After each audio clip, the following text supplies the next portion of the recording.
And welcome back to episode 7 of the All Out and Wobble and Jaw Sports collab in regards to the 2026 club season previews. As you can see on my right-hand side, we have the Gold Coast Titans are going to be our club for episode 7. I'm joined once again by Sam from Wobble and Jaw Sports. How are we, mate? Oh, mate, I'm always good. Always good to talk rugby league with you. How are you? I am bloody fantastic, Sam. So, look, let's get straight into it. The 2025 campaign for these Gold Coast Titans. Now, as you can see, the campaign started off with a lovely bye, which is a blessing, but also not great for Titans fans because they have to wait an extra week for their season to start. There's Vegas, then there's round 1. It's basically like 3 weeks, nearly a month that they have to wait before their club got into action in season 2025. Look, they avoided the wooden spoon just in season 2025, finishing in 16th place. So like I said, they had the bye in round 1. They then versed the Bulldogs, went down 40 points to 24. They then got a really good victory, Sam, against the Knights in round 3, 26 points to 6. They then beat the Roosters in probably what was one of the upsets of the early season last year, probably inside the first month of football. They took them down 30 points to 12 in a great victory for the Gold Coast Titans. They then unfortunately conceded the same scoreline, but they were on the opposing end. They only scored 10 points and the Dolphins put 36 on them in round 5. They then went down to the Dragons, 38 points to 16. Followed by a loss to the Raiders, but a pretty good showing considering against the minor premiers, only losing by 10 points, 30 points to 20 there. Then you move on to round 8 and their season ended to the Cowboys in round 8, 50 points to 18. When I say their season's ending in all these podcasts, it's because no team has ever won the premiership after conceding 50 points. In round 9, they came up against the Dogs and unfortunately conceded a very similar scoreline, 30 points to 18 in Magic Round. I think that was because that is at Suncorp there. So I assume that's Magic Round in round 9.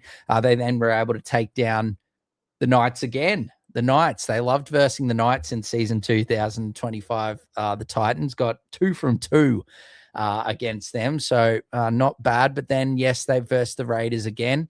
And look, conceded a pretty similar scoreline. Look, 16 points rather than 10, but they were still able to put some points on the minor premiers. But their defense was a bit worse in this encounter in round 11. In round 12, they had their second bye, Sam, and then came up against the Melbourne Storm in round 13. Went down 28 points to 16 in that fixture.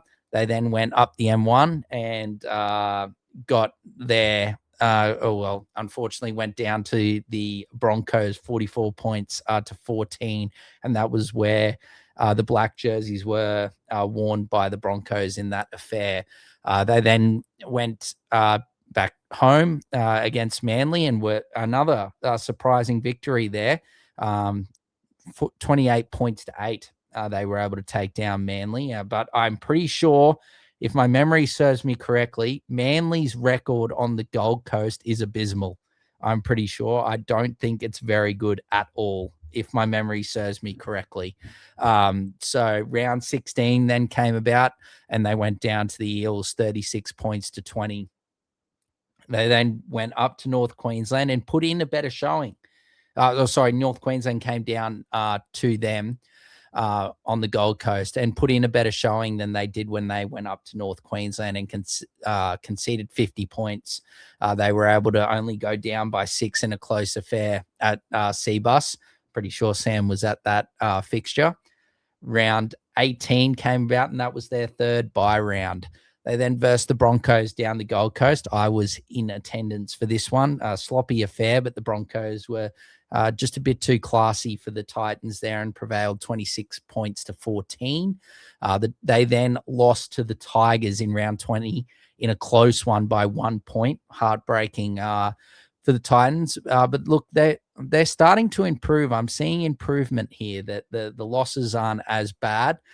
They then went over the ditch and were able to account for the Warriors, 24 points to 16. Yes, it was an injury-affected Warriors, but they were sort of struggling at the back half of the year, the Wars, and the Titans were able to make them pay. Now, round 22 was one of the great games. This was, again, just like I touched on in the last podcast, in the Dragons versus Raiders one. This one I actually saw more of. I was celebrating my birthday at this one as well, but this one I saw basically a lot of the game, and it was an absolute belter. Took a bit of Nathan Cleary brilliance to get extra time forced, and then they were just overrun the Titans there. But a really good effort against a strong Panthers outfit there in round 22, and sort of symbolizes what I was saying, Sam, in some really better performances for the Titans in the back half of the year. They then went down in another close one to the South Sydney Rabbitohs, 20 points to 18. And then, unfortunately, the floodgates opened in round 24. They conceded 50 for the second time, 54 points to 22. Pardon me, over the Cronulla Sharks in round 24. In round 25, the Wars came over, and with that, a strong New Zealand contingent down on the Gold Coast, basically a home game. The Wars love coming over to Queensland with the strong New Zealand presence here. They were absolutely outstanding in front of a strong and a large New Zealand crowd, and got the job done, 32 points to 18. They then versed the Dolphins in round 26 and just lost. Another close loss for the Titans, 36 points to 30 in a high-scoring affair. And then the very last game of the season, they debuted a young man named Cooper Bye. And look, in Foran's last NRL game, what a player Kieran Foran was, to send him off a winner at 36 points to 28 in the last game of the year was just a really good way to send out a really quality servant of the NRL competition in Kieran Foran, and a fitting farewell. What are your thoughts, Sam, on the 2025 campaign from the Titans? Obviously, a lot of defeats there, but you could see at the back half of the season that they started to put something together. At least it was either maybe one or two blowouts, but most of the games were within 12 points, 6 to 12 points. Yeah, after that loss against the Brizzy Broncos halfway through the season, they played way more committed. They played way more tougher. They may have finished second last, but they did play some really good footy throughout parts. They did, albeit Warriors were depleted. Yeah, they played some really good footy against the Warriors that day across the ditch to take Panthers all the way to the edge and into Golden Point extra time. That was one of the better performances of the year, despite the loss for them as well. And then earlier on in the year, that game against the Roosters, that really excited you and I. We called that game, and we'll be calling lots of games throughout 2026, by the way, ladies and gentlemen. Please like and subscribe. But yeah, that game against the Roosters was good for them, but unfortunately for them, it was a year that didn't really get out of second gear. They played some good footy, and there were some patches of some nice defensive commitment, but all in all, it was a disappointing year. But there were still some positives to take out of it. Yeah, definitely some positives. Look, yes, they also did sack Des Hasler, or Des Hasler is now gone from the Titans as a coach, and I think we should touch on it, Sam. I think it was a very interesting tenure. I think for a coach like Des Hasler, who brings so much experience, premiership winner, it's just, I didn't expect it to pan out the way it did. again, Des Hasler, a great coach, but respectfully, it just did not work out at the Gold Coast. There was some things that the way that Des coached and the way he goes about his business that just didn't really sit well with not only like the fans and the media, but also some of the players as well. We saw a huge falling out there with David Fafita, and he's now on his way to always down out South Sydney. And again, I've seen this afternoon, sorry, Titans fans, but the Rabbitohs have come, or it's come out of Rabbitohs that Fafita's absolutely training the house down at Redfern. And my big thing with Des was that he was sort of playing players out of position a lot, as well as also just like the season wasn't going well. Like my biggest thing is like Cooper Bye, for example, played one game in 2025. He killed it in State of Origin. He killed it in his Host Plus Cup debut and his games in there. He killed it playing for PNG in the Pacific Bowl at the end of the Pacific Champs, at the end of the season. And I just don't know how a quality young player like that, considering the injuries and the players that they had, didn't get a real good crack in season 2025. And then also the access to players and whatnot as well. Like a lot of players were shielded from the media, being able to, give their thoughts as well as, communicate with the public as well. And it just was a really messy tenure as a whole there, which I honestly could not have predicted it to go as bad as it did when they signed a player like Des Hasler, a coach like Des Hasler. I was like, wowee, this is like one of the most experienced coaches that they've actually got on the Titans. Surely he can turn them around. And unfortunately, it just didn't work out. Now Josh Hannay's there. But before we touch on him, what are your thoughts, Sam, on the Des Hasler tenure on the Gold Coast? I think throughout listening to many podcasts over the past couple of months and, remembering everything that happened over his tenure, I think what you were alluding to just before was that I think under Des Hasler, there was a connection lost with the community. And I think the other incident that happened throughout 2025 was the David Fafita personal business. I won't reveal or say to remind anybody, but I think that created a really big dark grey cloud on top of the club between David Fafita and Des Hasler. There was plenty of talk about Big Tino being upset and trying to make sure that David Fafita stayed. And then there were rumors that Big Tino actually wanted to go because he's just sick and tired of being a part of a club that, isn't really successful. Des Hasler, as you said before, also played players out of position.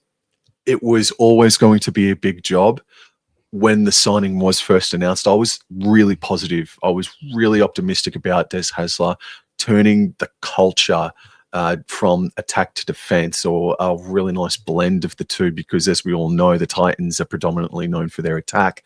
So with Des Hasler coming in, I was really hoping that maybe the mindset would change to defense, but it just, as you say, as everybody else has said, it didn't work, and it was bitterly disappointing. Des Hasler is one of the great coaches over the past 30 or 40 years, even though these past couple of years is a bit of a light stain on his career, maybe on his reputation, but he still goes down as one of the great coaches. But this was, I don't know, I guess he was coming in with a hard edge, and I don't think the Titans were ready or willing to try and instill a hard edge in themselves. There were, as I said, there were some games where they did display some toughness, some sort of Des Hasler footy, if you will, but I just don't think the players, the club, the fans never really bought in. And I think Des Hasler was so focused on changing the culture that he lost touch with the community. So yeah, Des Hasler, yeah, bitterly disappointing. And it was a disappointing season. I had the Titans really knocking on the door. I think a lot of people over the past 2 or Yeah. 3 years have had the Titans knocking on the door for the top 8. Yeah.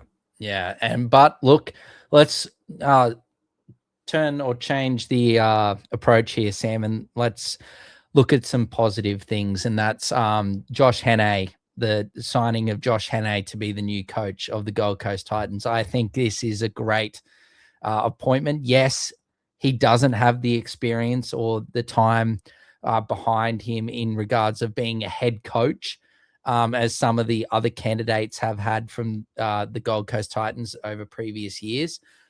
But the one thing I like about Josh Hannay in regards to he has done his time. Yes, it hasn't been as a head coach, but he has been heavily involved with Cronulla Sharks in their past last few seasons, very successful seasons. Yes, they weren't able to get the job done, but they were playing finals football. And Hannay has had glowing endorsements from Cronulla, whether it be from the players and their coaching staff. He has been instrumental in the Maroons being at work there. There's obviously plenty of viral photos that went around after the Maroons won the series and the shield of Josh Hannay asleep with the shield in his bed.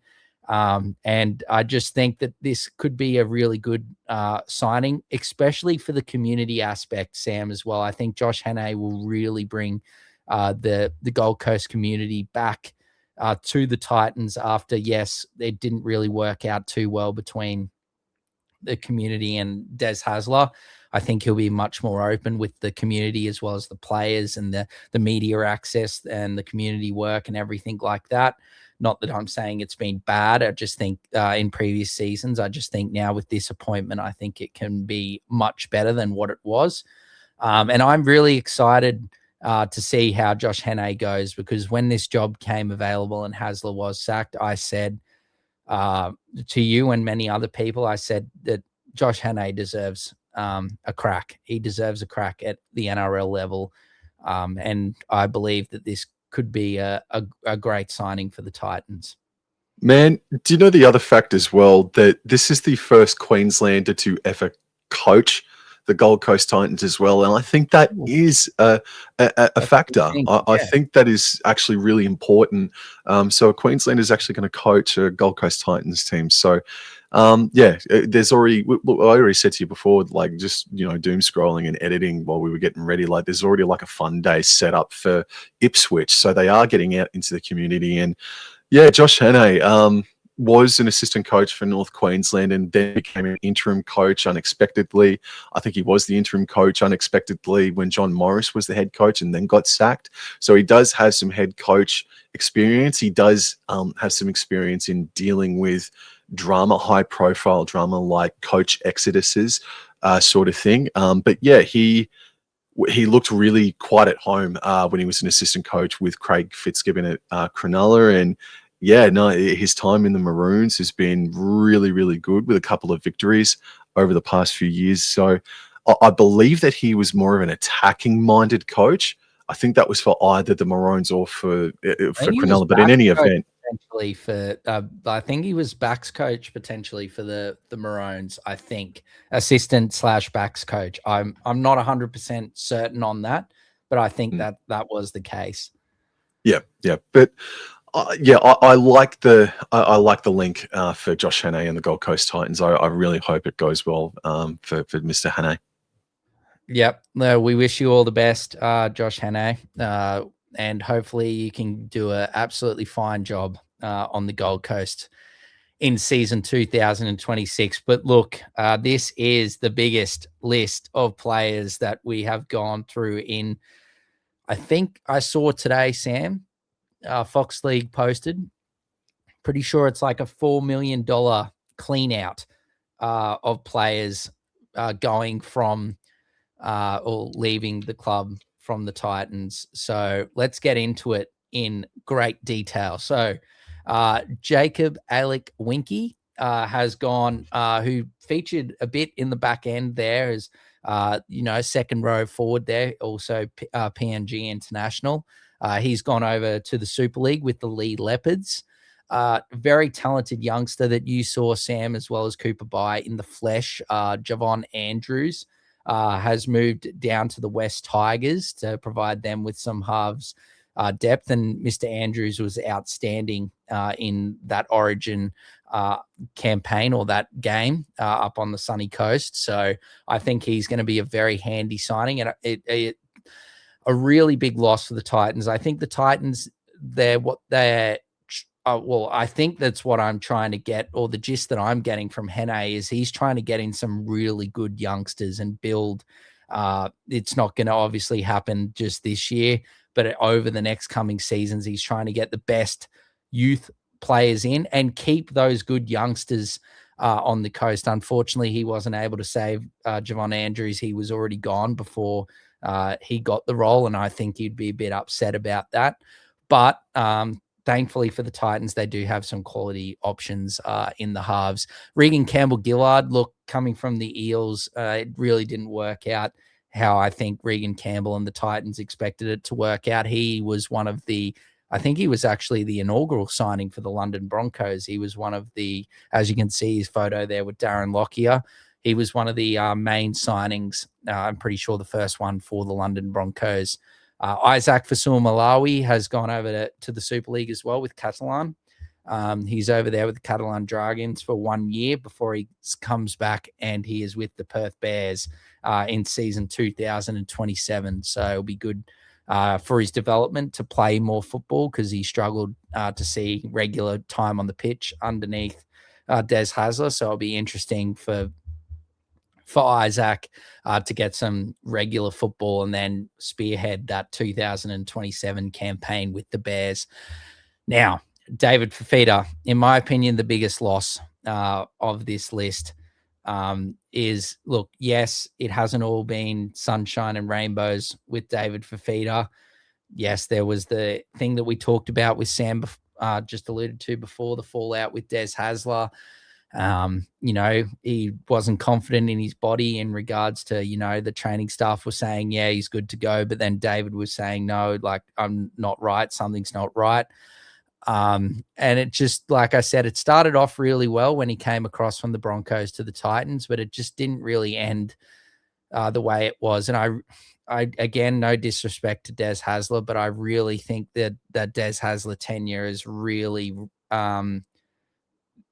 it really could hurt the Titans, because I hate to say it for Gold Coast fans, but I think David Fifita will be the buy of 2026. I think under Wayne Bennett, David Fifita is going to blossom. I think he'll be back in State of Origin. This is a bold take for some, but I think it's pretty straightforward from what I'm seeing thus far. I'm seeing a completely different David Fifita. Again, some personal issues and tragedy has happened to David over this off season, which has probably helped. Well, it's been obviously a very emotional period, but also I think it's helped his mental in the fact of that he's now very driven to what he's looking for and doing, his family proud. And so I think that, yeah, it's a really big loss, David Fifita. He's a star player. And it's going to be a big loss for the Titans, but they do have some good youngsters coming through that we will touch on, Sam. Kieran Foran.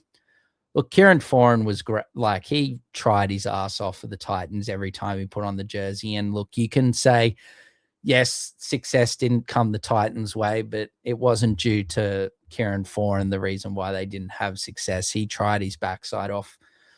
He went through, missed a bit of time there in his first season, but considering his age and the amount of hits and the way he would take the ball to the line, etc., I thought he was outstanding, Kieran Foran, for the Titans. He will be missed, but he did lay the platform and really help the likes of like a Jaden Campbell, Brimson, the spine members especially. I think Jaden Campbell would have learned a hell of a lot from Kieran Foran. Carter Gordon, look, didn't play very much at all in NRL, coming from, from rugby union there.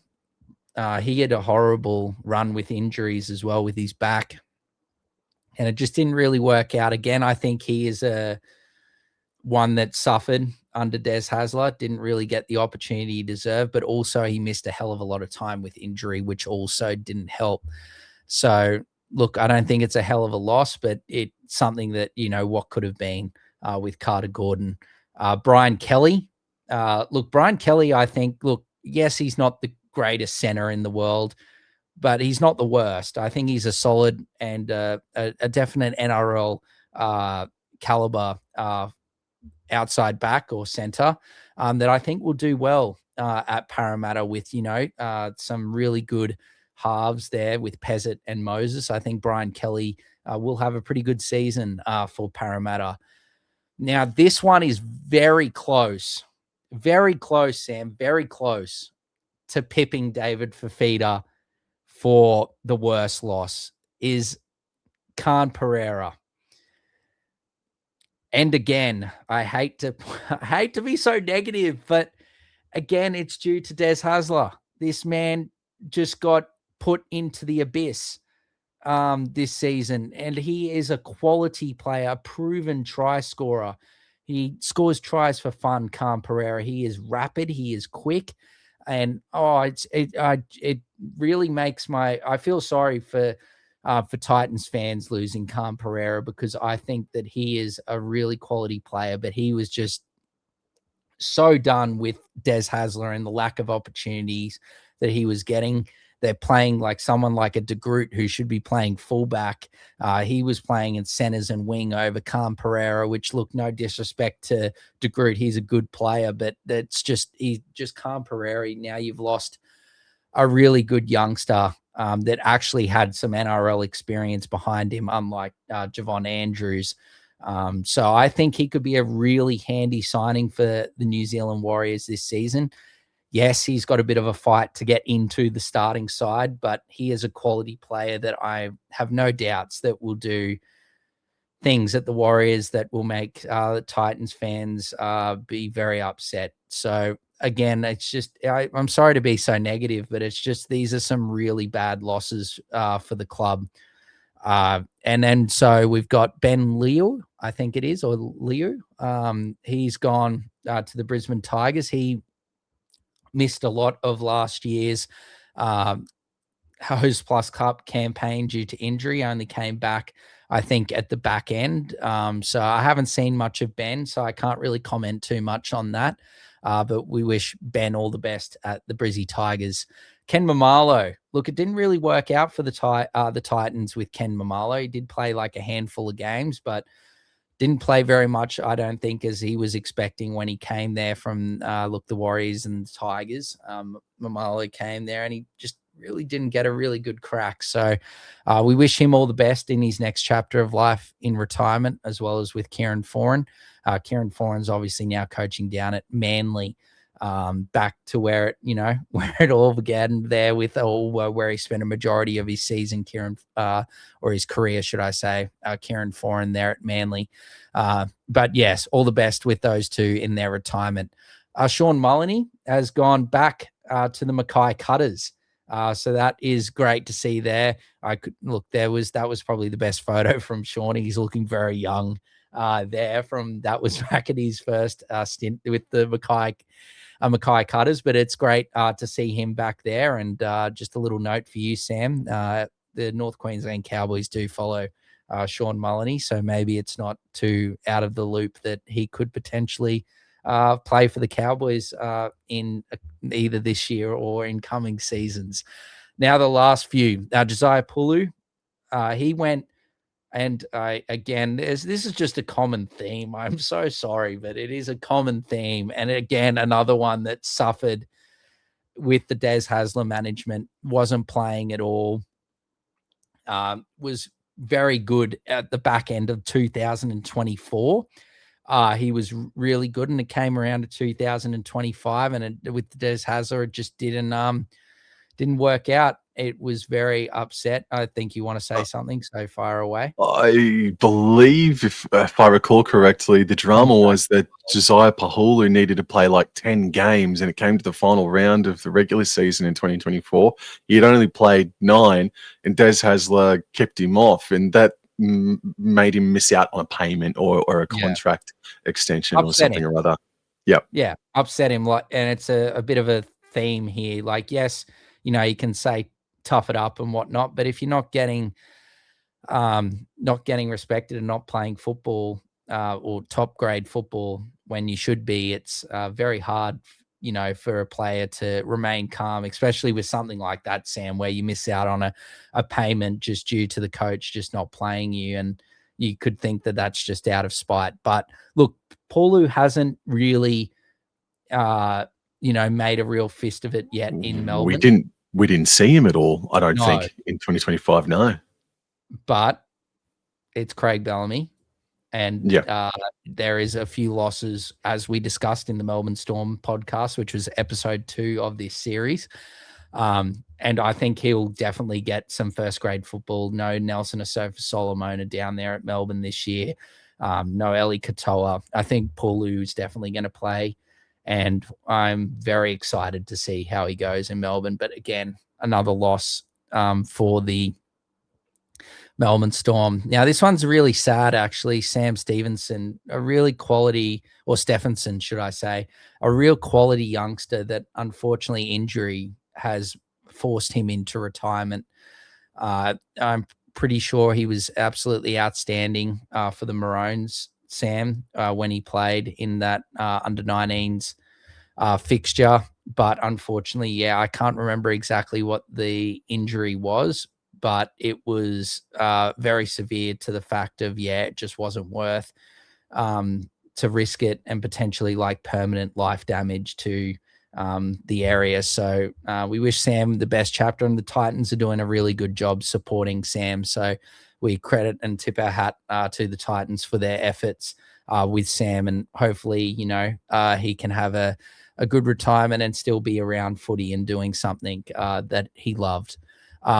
Thomas Weaver, the last man, look, didn't really get an opportunity. He was sort of one that came in here and there with a few injuries and whatnot. Again, I think it's something like what could have been if he got more of a crack. But he is off to the Castleford Tigers, Sam. I think he'll kill it. Well, I'll get your thoughts, but far away with your thoughts overall. I know you're just saying that you reckon Weaver's going to kill it. What about? I think so, man. Agree with the feeder and Cam Pereira and the likes of what I said there. No, look, you've covered off everything, but I do think that Thomas Weaver is first grade quality. He just needed a little bit more time. He's a young fella, and we see that halfbacks really blossom when they become, 26, 27 years of age sort of thing. So Thomas Weaver to go over to Super League, I think he's going to kill it over there for the Castleford Tigers. David Feeder would be the biggest loss. The Cam Pereira situation was bizarre. Was absolutely bizarre, bitterly disappointing. But mate, you really ticked off everything I would have said, mate. So yes, no, that's a massive loss. Let's move to a bit more positive things, Sam, and let's look at the gains. So Adam Christensen, he is. We actually saw him play for the Burleigh Bears in the Host Plus Cup final. So he has being rewarded with a deal there with the Titans. Max Feeney couldn't really get an opportunity there with the Dolphins. So he's moved from there down the M1 to the Titans. Lachlan Ilias, look, we touched on him in the Dragons podcast, the last episode. If you haven't watched it, make sure you go and do so. But he is there look, he's going to probably start or go close to it, starting for the Titans there. And I think that's something that they can definitely utilize, especially with how well Ilias played for the Dragons in New South Wales Cup last season. Then they've got Curtis Morin as well from the Bulldogs. A good signing there, helps them with a young player with good caliber, workhorse.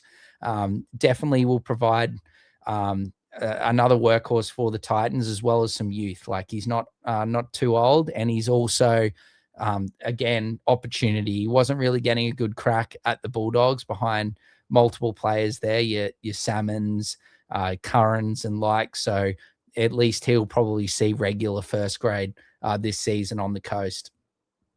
Oliver Pascoe, outstanding player. He's been killing it for the Jets. and will be a good signing there to provide some depth at the hooker position. They've also got Luke Summerton, speaking of hooker, that has come from the Panthers, played a few games for the Panthers last season, considering the some injuries and origin and whatnot and restings at Penrith, and he was able to benefit and hasn't looked out of place in first grade. And then Jensen Taumapea, I hope I've pronounced that correctly, has come from Sam's lovely shirt that he is wearing from the Northern Pride to the coast. So we wish them all the best. Look, not the best 26 gains that we've seen, but I certainly think that the Ilias and Feeney and Morin and maybe Summerton as well will definitely play a big part in the 2026 campaign for the Titans. Sam, what are your thoughts on the gains? Yeah, just a little bit more on Oliver Pascoe. Yes, you're absolutely right. He was the player of the competition last year. The Ipswich Jets did return to finals footy in 2025, and Oliver Pascoe was a massive part of that. He is a hooker, and at the moment you're rolling with a Chris Randall, a Sam Verrills, and Luke Summerton there. So Oliver Pascoe, bro, maybe he could be knocking on the door to make a debut in first grade in 2026. Max Feeney, well, both Feeney brothers, to be perfectly honest with you, I feel there's an element of them being underrated. I feel like that when they do something positive for their team, it's actually a really, really good play. Yeah, the Feeney brothers I really like, and Max Feeney had a great try last year when he scored against the Sharkies down at Cronulla. But they're okay gains. Lachlan Ilias is the most fascinating one to me, but we'll get more into that a little bit later. But yeah, I'm really fascinated by Oliver Pascoe, mate. Yeah, no, it's just that he's probably stuck behind Verrills and maybe Randall, but we will discuss a bit. Look, it's a very interesting situation on the Gold Coast this season, where a lot of opportunity is available for players, especially trying to impress for new coach Josh Hannay.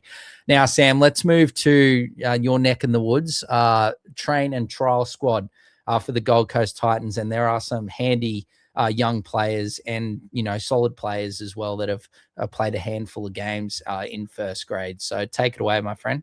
Yeah, the train and trial list for the Gold Coast Titans, man, there are names in there that you and I have seen over the years. It seems like this is a train and trial squad that has just a bit more experience than the other ones that we have previewed. I would think that's just off the top of the dome, but there's some players here that have been around for a little while. But one player, and this is the highlight player, and I don't have much information on him, but I will tell you that the Titans are absolutely wrapped to have him on a development contract. He plays center. He's the first cab off the rank. Forgive me if I pronounce this incorrectly. His name is Siali Fayamani, and he has come from the Penrith system. And our team lists, I think they differ just slightly, but no position is safe. And I think that this fella, if he has a really strong year I think he's playing for Tweed. If not, it is going to be the Jets. I think if Fayamani has a strong year, I think he could find the fast lane to it. Jet Liu is a prop that has come from the Dragons New South Wales Cup team. So there's just another young prop that's come from a really impressive forward pack down there at the Dragons, and he's coming up to do some positive things on the Gold Coast. Tui Simpkins, he's been around the NRL for a long time, but he is on a development contract himself. He made his first grade debut. He made his first grade debut for the Tigers way back in 2021, and he did end up playing for the Titans one or two times in 2025. But he is on a development contract, and he is a big bugger. We've got Phoenix Steinweed or Steinweed.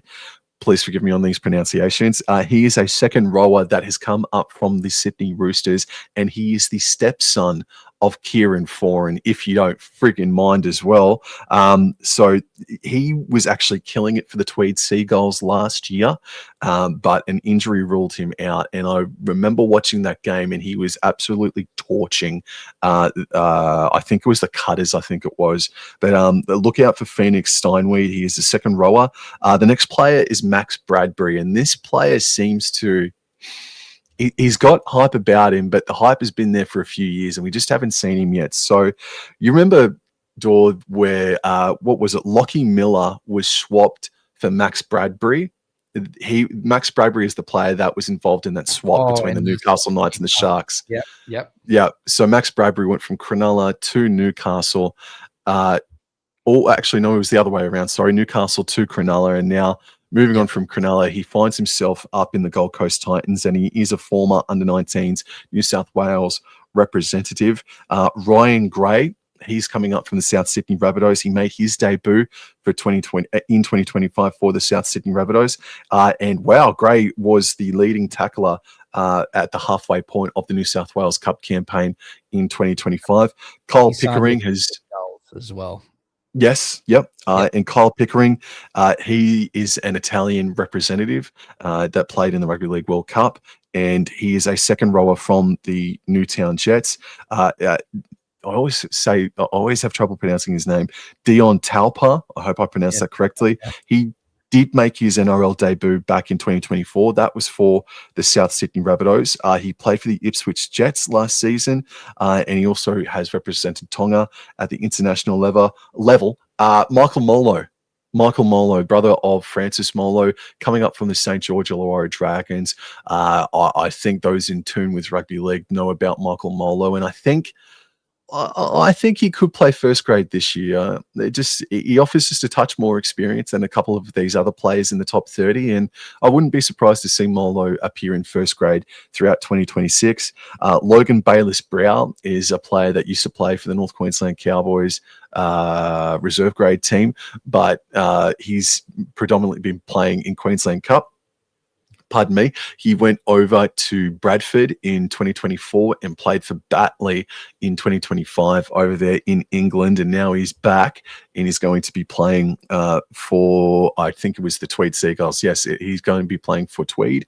And he's a big prop that represented Scotland in the most recent Rugby League World Cup. Viliami Fafita, he's the younger brother of Jojo Fafita, and he has been earmarked big time because he has a contract that stays with the Gold Coast Titans until 2029.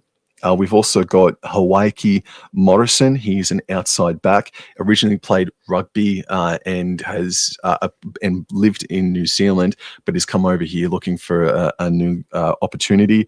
Torino Jackson. He is a second rower, a former Queensland under-18 boys representative, and Brenton Byra. Brenton Byra, I watched in the Mackay Cutters, and yeah, he has had a bit of a stop-start career, but I do think that last year for the Mackay Cutters, he was deadly. He had a great combination with Ray Burns.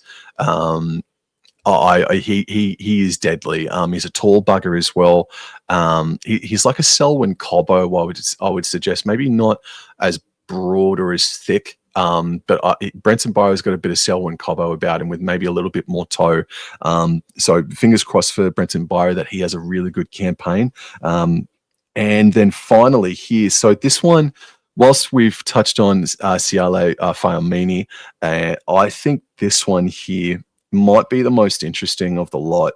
Now, we were talking about Oliver Pascoe, and we've got Sam Verrills and the like, but I've got to say that this young man, Jai Bilish, might be earmarked to be a permanent stay at hooker for the Gold Coast Titans. I've just lost me freaking place. I apologize, but this gentleman has re-signed with the club early last year, and he's going to be staying with the Gold Coast Titans until the year 2028. His name is Jai Bilish. Jai Bilish, the impressive stat about him, he was part of National Schoolboy Cups and Queensland School Cups, but he also debuted in the under-17s Cyril Connell Cup, and he debuted in that competition 1 year younger than what's normally excused. So his form was so good that he played a year above and made his debut in the Cyril Connell Cup. So maybe not this year and maybe not even the year after, but there is a young fella here named Jai Bilish, and he might be a hooker of the future for the Gold Coast Titans. So out of this list, I say two things, or I say a few things. So Siali Fayamini and Jai Bilic are probably those two names that I would probably keep an eye out for. Probably even looking at a Michael Molo to maybe have a surprise Gold Coast Titans debut this season. But I think there's a few names in there that have had experience in the NRL. There are, and there have been a few names there that I've seen around the traps for a little while. So there's actually just a sprinkling of experience there inside the train and trial squad for 2026 that I haven't really seen too much of in the other episodes that Dor and I have done in these season previews. But yeah, man, it's not a bad list at all. No, yeah, very good list. And I think I fully expect Michael Molo to play or to be signed. I think that, that opportunities weren't really there with the Dragons. And I don't know if he was sort of upset with how it went down with his brother, with Francis, down at the Dragons. So I fully expect him to be trying to get a gig up here in Queensland, close to his family and his brother.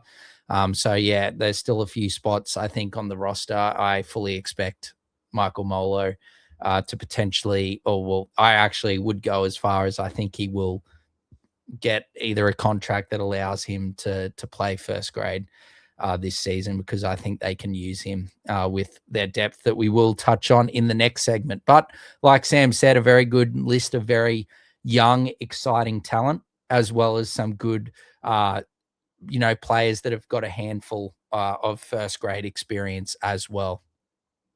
All right. Into the draw for the Gold Coast Titans in season 2026, Sam. All right. Now, let's start with, I actually think the draw is a very good talking point because it is a really good positive for the Gold Coast Titans this season. So, look, the good thing for the Gold Coast is that the majority of their matches will be against 2025 bottom 9 teams, 13-11, and the Titans will be well rested with 13 games on the back of at least 7 days break. Now, they play the Broncos, Cowboys, Dolphins twice. That is expected. They are the Queensland Derby games. Dragons, Sea Eagles, Knights, Sharks, Warriors. Mamma mia. That is a very, very, very good list of teams that they play twice, outside of probably the Broncos and the Sharks, maybe the Warriors as well. But overall, that is a pretty good list of teams they play twice. It's nearly, I don't think it's, I'm just trying to think. I think Dragons might be slightly better just due to the Derby games not having to verse like the Broncos and Dolphins, who I think will be really good in season 2026, as well as the Sharks and Warriors, but still very good. They play the Raiders, Bulldogs, Eels, Panthers, Rabbitohs, Roosters, Storm, and Tigers once. They have a bye round in rounds 8, 13, and 18. So, again, sort of like the Dragons in the last episode, sort of spaced out quite nicely, but still a long run home to the finish, Sam, that you can touch on before I go into the games against the 2025 top 8 and bottom 9 teams. So, look, the verdict is, Hane couldn't have asked for a better draw, Sam, for his first NRL season. Look, he takes over a team, obviously, that finished 16th spot last year, but a majority of the Gold Coast opponents this season will be bottom 9 teams. So the only top 4 team that the Titans face twice is, of course, the Brisbane Broncos. And they've also only been handed one 5-day turnaround, with the bulk of their games coming on the back of at least 7 days between matches. So just your thoughts there. I know you always like to look at the back half of the season. Look, a pretty strong start, I'm not going to lie, for their first 5 games. What do you make of the run home, Sam? Yeah, it is a difficult start to the year, though. They're on the road for the first 3 weeks in the competition, down to Shark Park, back up to Suncorp for a Dolphins showdown, and then up to Townsville before they have their first home game on a Sunday afternoon on the 29th of March. So the first month, the Gold Coast Titans fans have to wait until they run out onto Seabuy Super Stadium. The Titans also, they are the home team for Magic Round. They host the Newcastle Knights in that special slot there. The week before, they have a game in Gosford, and I think that might be the first time they will ever travel to Gosford. I will look that up. But they've got another trip down to Leichhardt Oval. They got a trip down to Melbourne. So while they only take on the Storm once, it is a trip down to Amy Park, and I think they've only won down in Melbourne, including the old Olympic Park, maybe on 2 or 3 occasions there. But as you said, I do like looking at the run home to the finals, which always starts in round 20 because State of Origin is all well and truly done. Players will have had their rest as well. So in round number 20, all the way down through to round number 27, the Gold Coast Titans, they only leave home base twice inside the final 7 rounds of the competition. So they host Manly before they travel down to Cogra to take on the Dragons. They then have back-to-back home games, one of them being the Warriors, the other one being the Cowboys. Their final away game is in round number 24 against the Newcastle Knights, who, as you said before, the Titans have had the better of over in recent meetings.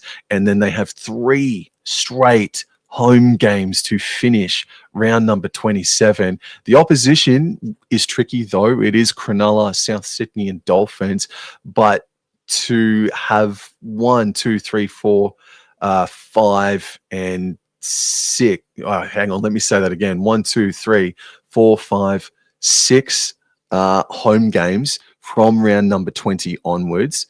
2 away games in the run to the finals. That's a huge advantage, man. A huge advantage. Yeah, I think you couldn't ask for a better draw, Sam. So in regards to the games played against the 2025 top 8 and bottom 9 teams, they play the top 8 11 times, the top 4 5. They verse the bottom 9 teams 13 times, the bottom 4 5 times. They have 1 5-day turnaround, which is pretty bloody good. 6-day turnarounds, they have 9, and then they've got 13 7+ day turnaround. So look, as a whole, I think that the Titans have a very, very good draw. I would give their draw a rating of a B+ to an A-. So it's another good draw. That's probably top 4 of the draws that we've gone through thus far. Let me just have a quick look so you can get a real good fist of how good it is. Yeah, so it's probably on par with it's a very good draw, just like the Dragons. They both, I had it a B+, A-. Look, we won't touch much on the Rabbitohs draw. That's an absolute howler. I think the Dolphins have the best draw thus far. And yeah, looking at all the stuff thus far, I think, yeah, they're a top 3 draw for the 7 teams that we've gone through, the Gold Coast Titans. So probably around the same as a Dragons thing, with the Dolphins having the best draw of the 7 teams that we've gone through thus far. But as I said, Sam, not much more that Hene could have asked for in regards to the draw. Before we move on, they do have their 2 trial games that we should make mention of against the Dolphins at KO Stadium. And then they also, unfortunately, both their trial games are away, but obviously that first one's not far up the M1 up at Redcliffe. But then the second one against the Storm. So some quality opposition there for the Titans in their trial campaign for this 2026 season, Sam. All right, injury ward. Thankfully, it's pretty good. It's pretty good for the Gold Coast Titans. The only one that is probably a bit touch and go is the man as front and center, should I say, is Mr. Brimson, who in the Ashes unfortunately suffered an AC joint injury in the 11th minute of the game, which required him to leave the field for the remainder of the game. He's been doing his rehab program with the view to be back in full training around this time. Look, that photo looks like he's obviously back at full training. To the workload and the extent of what he's doing, I'm unsure at this point.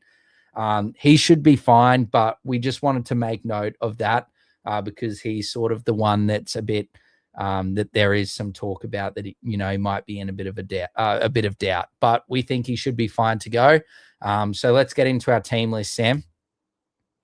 I'll start first. So we've got at fullback Keanu Keeney. Just firstly, this was for me the hardest 17 to put together, or the hardest 20 to actually put together, just due to the squad that the Gold Coast Titans have at this moment in time. Look, if Michael Molo is available, I would spearhead him straight definitely into the 20, and close to a top 17 jersey as well. But I've got Keeney at the back, like I said. We've got, yes, Sammy's a bit out of favor. Look, it looked like he wasn't going to be staying, but then him and Hannay had some good, honest conversations, and they've decided to keep him around, and all is good between both parties, which is great to hear. So I've got Sammy and Fafita on the wings, both good in the air, good runners of the ball. They'll be outstanding. Max Feeney, who's coming up from the Dolphins, I've got him. Went with him over De Groot just because I believe De Groot is a fullback, and I just don't think that defensively, he is defensively and in attack to some extent right in the centers. I would rather De Groot be at the fullback. So if there's an injury to Keeney, all for De Groot coming in at the back, Sam. But I've gone with him with AJ Brimson in the centers. Look, Brimson could start the season with Campbell in the halves, and Ilias might miss out. But for me, I just think that I'm going with Ilias starting. I know Jaden Campbell's played a lot of 7, but I just think that Ilias was so good steering the park around in New South Wales Cup for the Dragons. I think that he has to be the halfback, at least give him the first crack.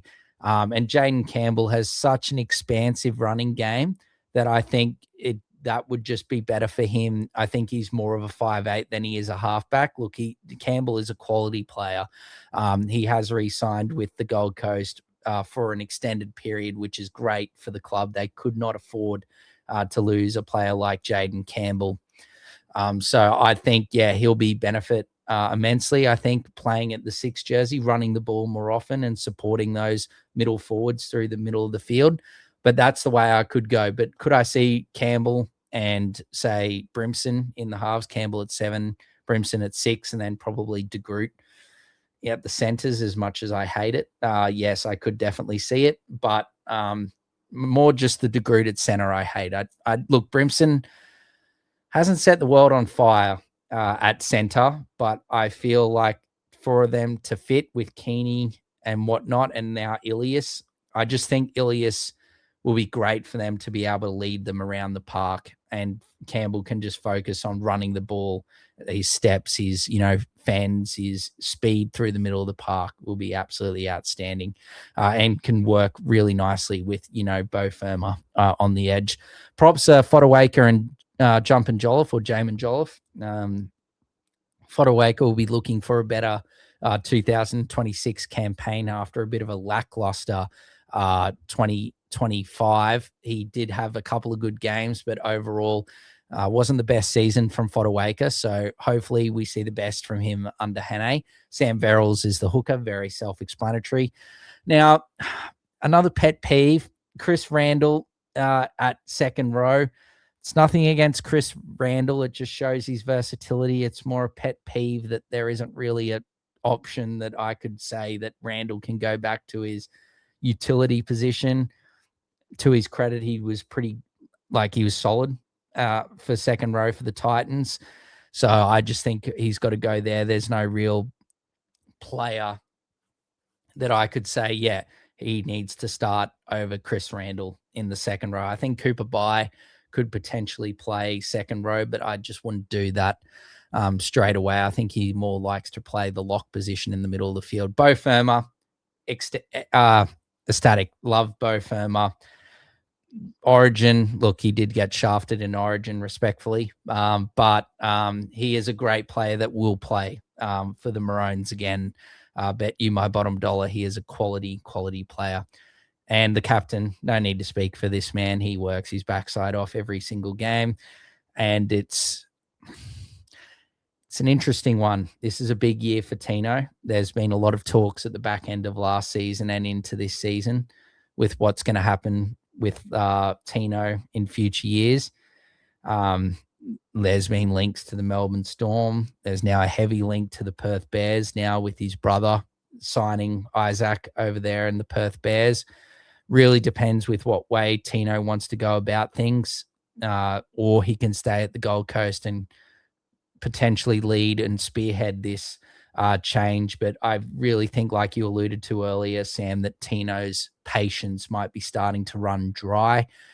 Yes, the money's coming in beautifully, but I think all players, want to win premierships. So it might be that he wants to. That wouldn't be the case going to Perth, but if he was to go to the Storm or another club, that would definitely be the case. Luke Summerton coming up from the Panthers. I've got him there in jersey 14. Can give Verrills a bit of a break.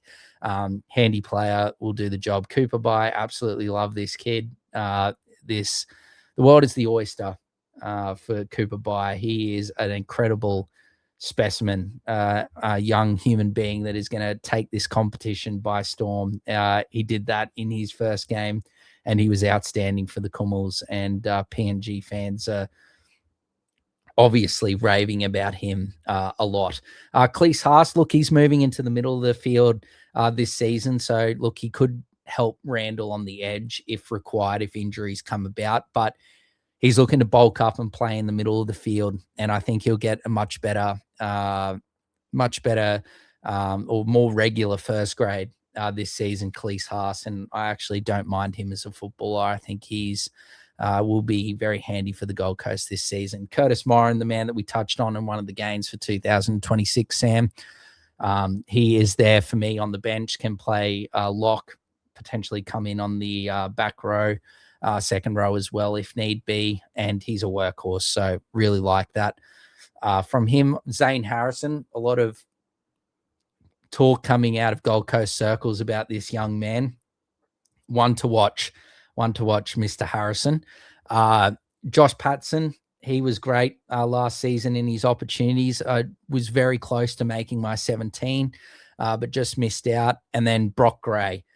Look, he suffered that season-ending ACL injury it was last season, but by all reports, he should be good to go for round one. But yeah, he could definitely make his way into that team there with the lack of middle forward options there for the Titans, Sam. Look, it was really tough. Yes, I don't know if it'll be exactly how it goes down for the Titans in round one with that team list, but it was really challenging, but I've done my best that I could. And I'll pass it over to you, mate, to go through your team. Yeah, man. Look, there's really not too much difference between you and I. The only difference is that I would push Philip Sami into the center. He can make a great fist of playing at center. I'd be bringing in Tony Francis, and there's nothing wrong with Max Feagai as a player. I just want to see this young man, Tony Francis, have the first shot, because his Queensland Cup form from 2024, I think 2023 as well, was outstanding, and I really hope that he can translate that into first grade with a fair dinkum opportunity, because I think he only had a couple in 2025. But really, you and I are exactly the same, and the real question is, how many chefs are allowed in the kitchen? Kearney, Brimson, Elias, and Campbell. Yeah, they got to make it work. They have to make it work, because they've signed, like technically 3 fullbacks, with Campbell more as of late. What I'd say, he's actually doing lovely or flourishing in the move to the halves, whereas Brimson, it's like, he played well when he went to fullback there, but then, like, is he going to play 6? His center experiment under Hasler didn't really work as he would have hoped, or they would have hoped. So, but yeah, there's like you said, there's so many cooks in the kitchen that unfortunately Brimson is the one that, in our opinions, that has to make way. Because you're not signing Lachlan Ilias to come up and play reserve grade in the first couple of weeks of the season, are you? At least I don't think that's not No, what you're not doing with after that Lachlan New Ilias. South Wales Cup not after that New South Wales Cup campaign for the Dragons. And You've got full to give credit him to a run. Keanu Kinney as well, for sprouting up through the ground, man, and taken the world by storm over the past 24 months or so, mate, because he's the reason why Brimo is not the fullback, because Kearney has been goddamn near untouchable over the past couple of years, man. So full credit to Kearney. Hope Yeah, everyone has an injury-free season, because yeah, Campbell and especially Brimson and Kinney absolutely deserve it. And look, that back line, or either of our back lines, if that clicks, man, it's a it's a good really back deadly line. back line. It really is, Yeah, isn't it? yeah. Sam But Verrills and Luke Summerton. could it be Yeah, better sorry. with Pereira though? Absolutely, it would be, mate. Yeah, yeah. Absolutely. So yeah, no, What were you saying with it's. Summerton and Verrills? So No, I was just going to say, you utilize the speed of Luke Summerton as well, but then you have the rough and tumble of Sam Verrills in comparison. I might be jumping the gun here. What was I going to say? No, actually, no. You move ahead, mate. So all right. that's my team list. Yeah, hold your thoughts for the end, my friend. As we now move on to my breakout player. Oh, look, this is very Who could it be? Who could it be? I think this is probably everyone's breakout player. I only played one game in season 2025.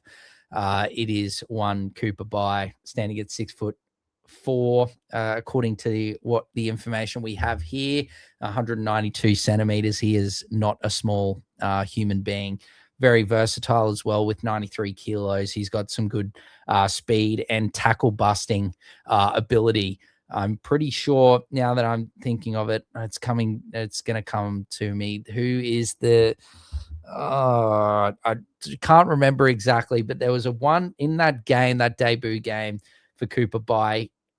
He made someone look like a prop, I'm pretty sure, made them look very small, and broke a couple of tackles, I'm pretty sure, and did some damaging work through the middle of the field. I can't remember exactly who it was from the I want to say from the that he Tigers. actually put Taylor May on his backside, didn't he?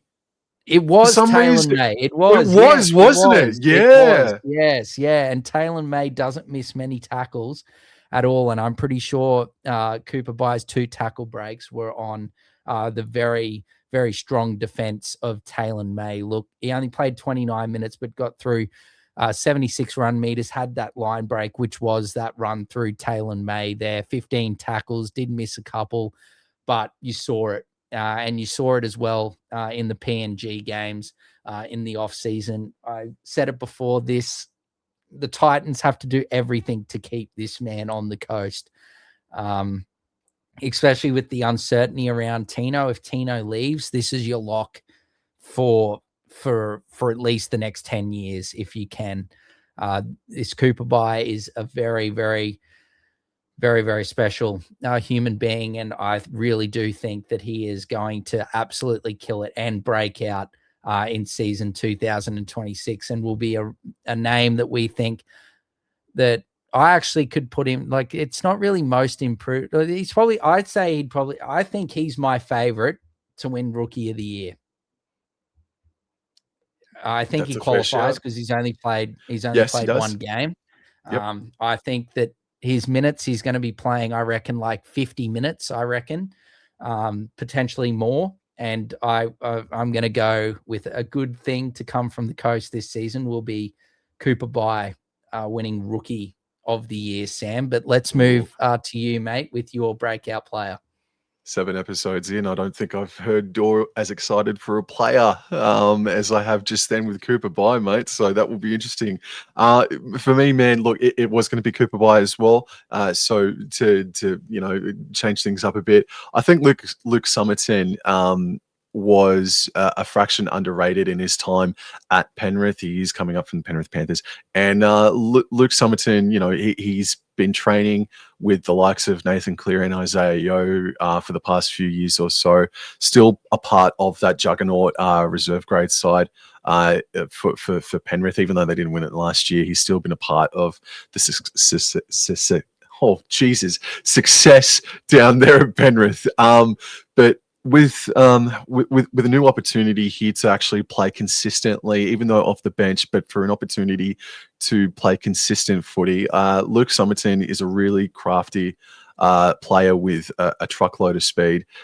So I think Luke Summerton could stand out from the rest in that Gold Coast Titans side if he plays up to his potential.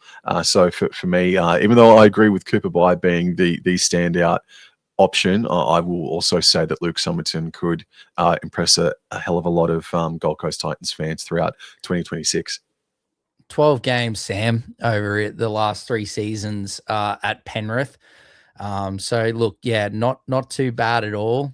Very good tackle efficiency for someone that's getting through a lot of work through the middle of the field. Like you said, I'd like to see him run the ball more often. Yep. I think he went away from that a bit last season. You can see his run meters there on the screen went down in 2025 in his games that he played. So hopefully in 2026 he can run the ball because, like you said, Sam, very crafty, good speed out of dummy half. So let's hope that the Titans get a very obviously quality service, but run first. Luke Summerton and taking on the line. Now, let's move to the new kit.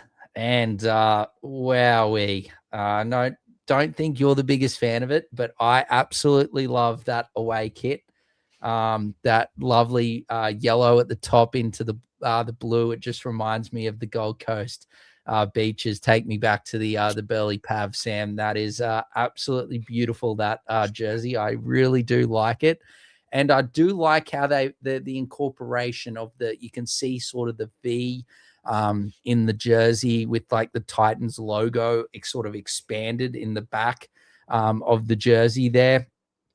I think that this is a really quality home and away jersey kit. Look, do I really love the lottery office logo right in the middle? No, I'm not a really big fan of that, but it doesn't ruin the jersey for me. I don't like it, but it doesn't ruin the jersey, in my opinion. I can sort of, I don't know. It's not like with the white and the black text and whatnot and just the colorful circle. There's been way worse sponsor integration on other jerseys that we've touched on thus far. I really like the home and away fresh Titans kit for 2026, man. Mate, they're close. It's getting closer every single year. That logo, that's main sponsorship has to go as soon as the deal runs out. In terms of what the actual jerseys look like, I do believe that they're a fraction different to what they were last season. I don't know. I think I'm in the minority here with the away jersey. I think a lot of people do like it. I'm in the minority. I'm very nonplussed by it. And their home jersey, it's good colors and stuff, but it's just very meh to me, bro. Honestly. Okay, bro. That's all good.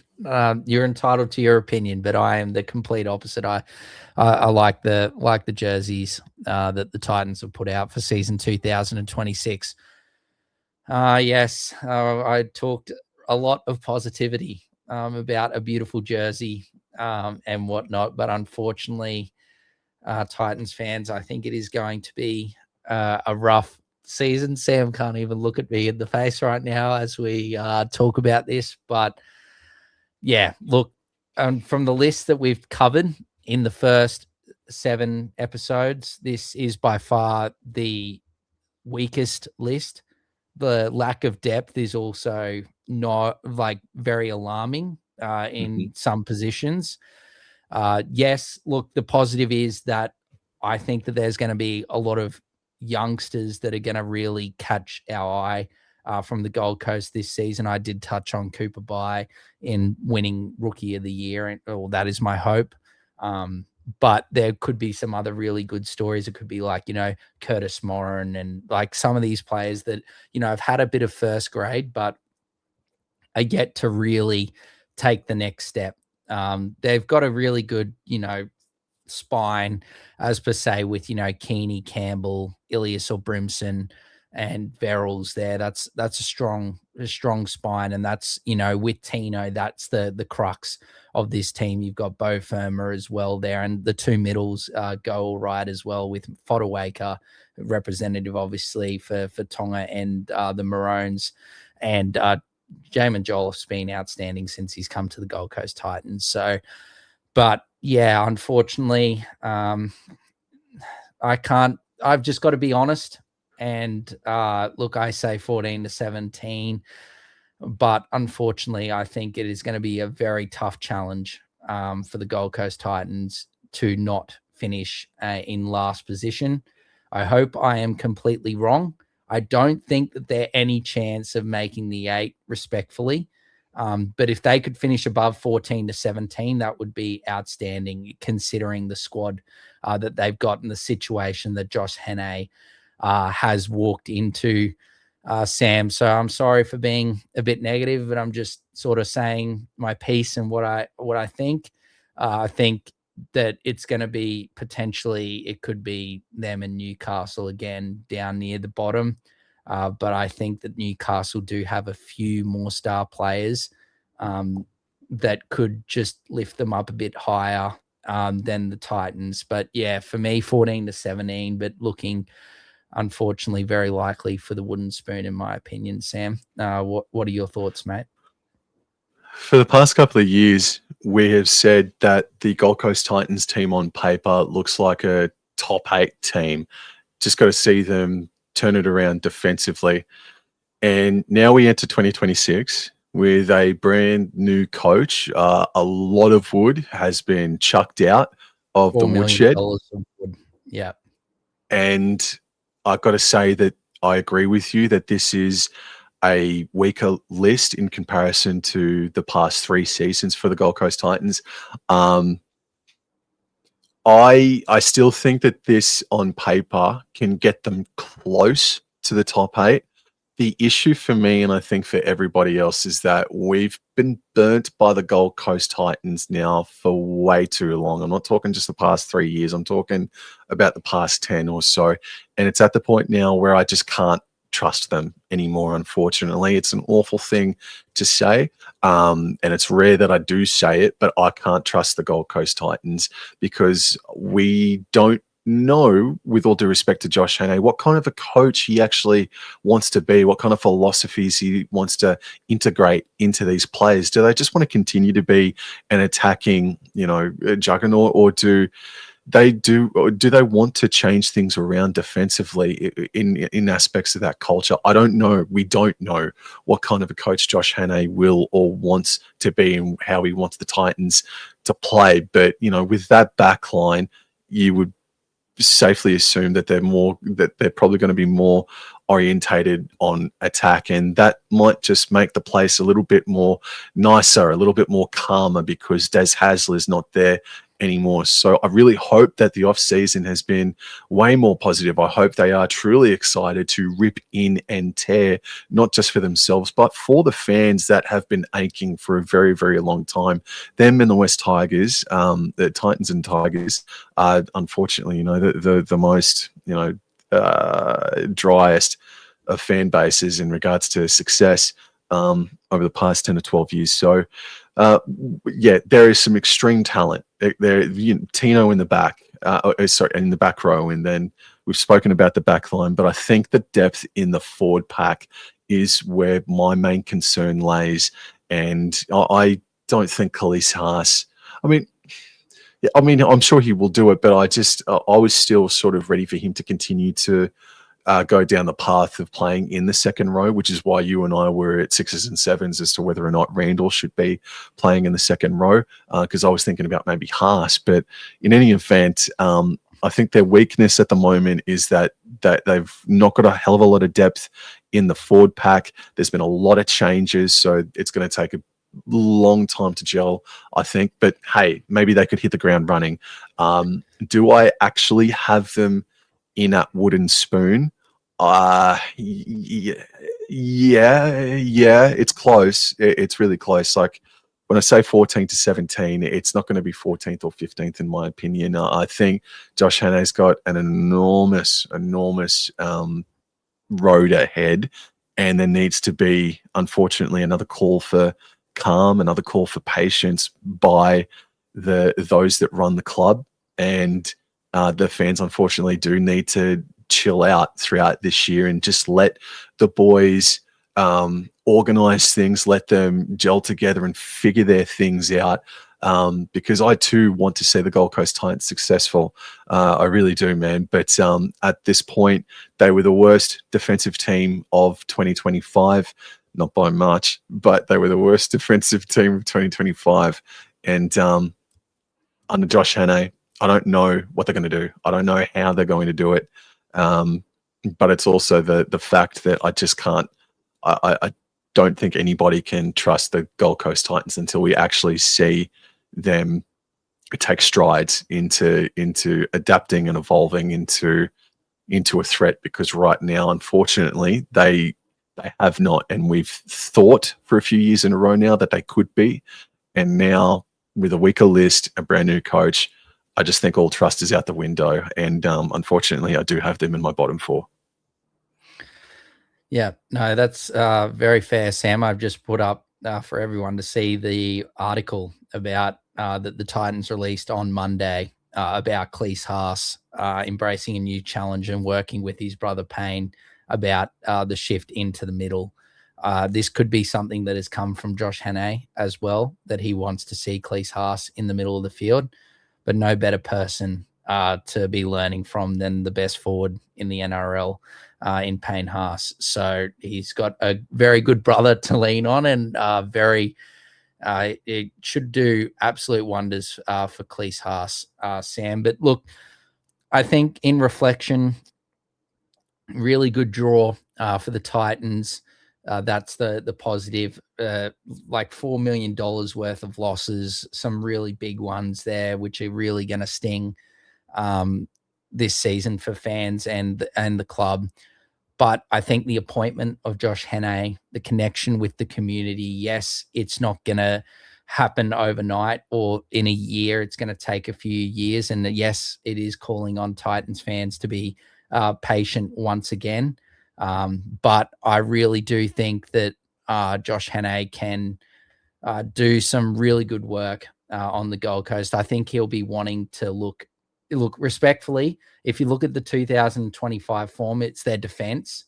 Their defense needs to be fixed because they didn't have problems scoring points. So if they can fix their defense, and I think I haven't obviously seen this. Josh Hannay is a bit of an unknown in regards to, we haven't really, outside of that little period there for the Cronulla Sharks, which he did a really good job, sort of seen him lead a team and how, like you said, Sam, go about how his ethos, the philosophies that Hannay wants to work on. And I honestly just think if I look at the Titans and I'm coming in there, the defense, like playing for each other, being one, working with the community and the club and the players and becoming all in one and, fighting for each other. They're going to be, I'm sure Hannay has worked their backsides off this off season, but defense it's not just an individual thing. It's about the whole team buying into what Hannay is putting forward and, playing for one another. And I think if the Titans can do that, they can definitely, create something special in the coming seasons. Like they've got a quality outside back in Marine Hiroti coming to the club next season, which is an absolute quality signing. Yes, he's had to wait for an opportunity behind behind the Sharks, like the likes of Ronaldo, KL Iro, Jesse Ramian, Stone Street, and whatnot.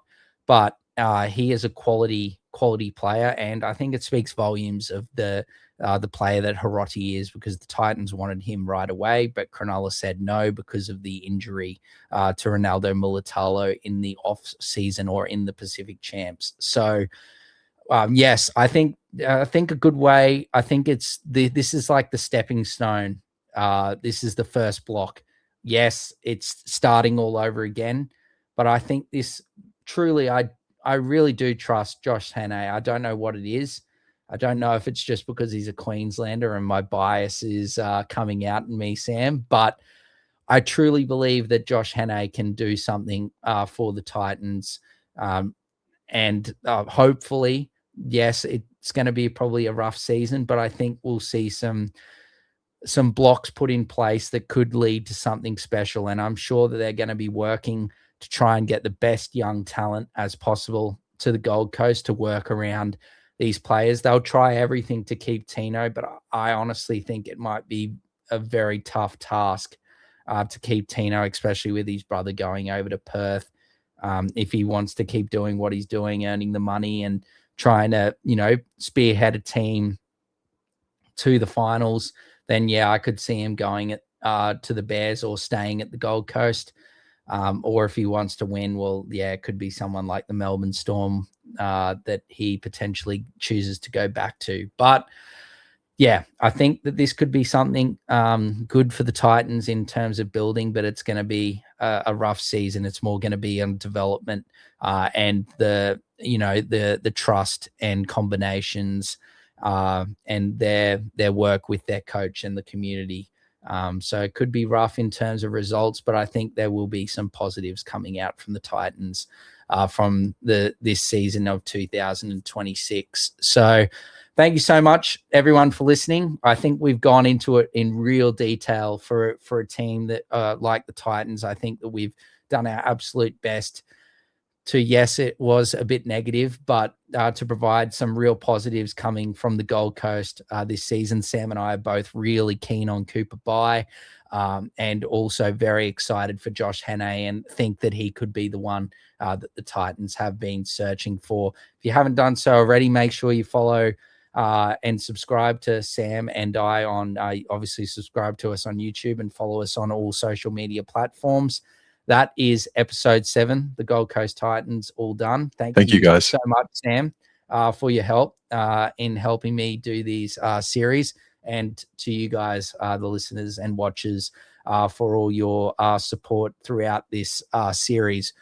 But we'll move on to episode 8. Again, a surprise. So your club could be next if they haven't been covered already. So we'll see you in the next one. Thank you so much. See you guys.